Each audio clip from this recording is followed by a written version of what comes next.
花的这钱没给电是不错，家里也干净。政策呀特别好。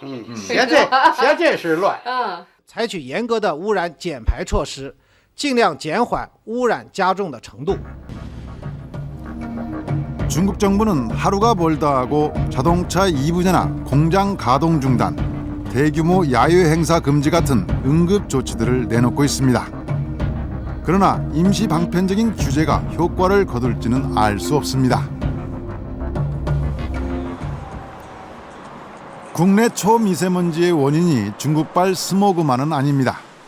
우리가 자체적으로 배출하는 오염물질들도 PM2.5의 농도를 높이는 주범입니다. 특히 차량 2천만 대 시대를 앞두고 자동차 배기가스에서 발생하는 초미세먼지에 대한 관리가 절실합니다. 교통량이 많다고 판단되는 역삼역 사거리를 중심으로 역삼역 주변과 100m, 150m, 뭐 300m 이런 식으로 거리를 둬가면서 측정을 한 거고요. 지난 3년 동안 연구팀은 큰 도로변과 도로에서 비교적 떨어진 지점의 미세먼지와 초미세먼지 농도 차이를 비교 분석하고 있습니다. 전체 먼지 농도에는 큰 차이가 없었지만 도로와 가까운 곳일수록 미세먼지와 초미세먼지 농도는 매년 높게 나타났습니다. 사거리 중심에 100m 이내의 지역보다 100m 바깥 지역이 한 5에서 10% 정도 낮은 농도값이 나타나고 있다고 그렇게 정리가 되는 표현입니다. 특히 디젤 엔진 차량은 측정값에 적지 않은 영향을 주고 있습니다.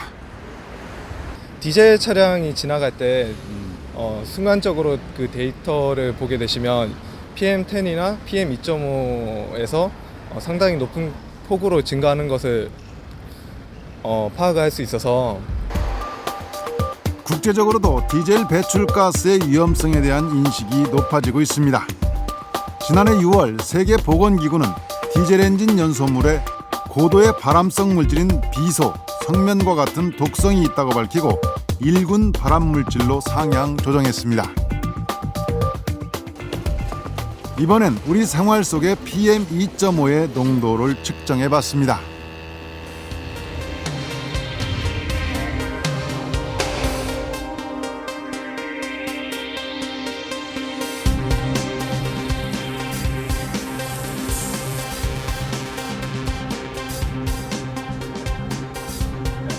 PM2.5의 농도가 가장 높았던 곳은 흡연구역이었습니다.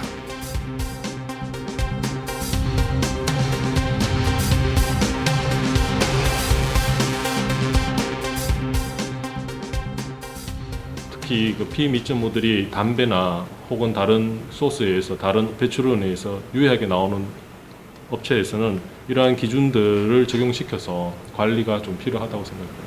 아마 조만간 우리나라에서도 2.5에 대한 환경 노출 수준에 대한 관리는 들어갈 텐데 아직까지 미적용 다중이용시설에 대한 PM2.5 특히 담배 흡연과 관련되는 쪽은 시급히 관리가 필요할 것으로 생각되고 있습니다.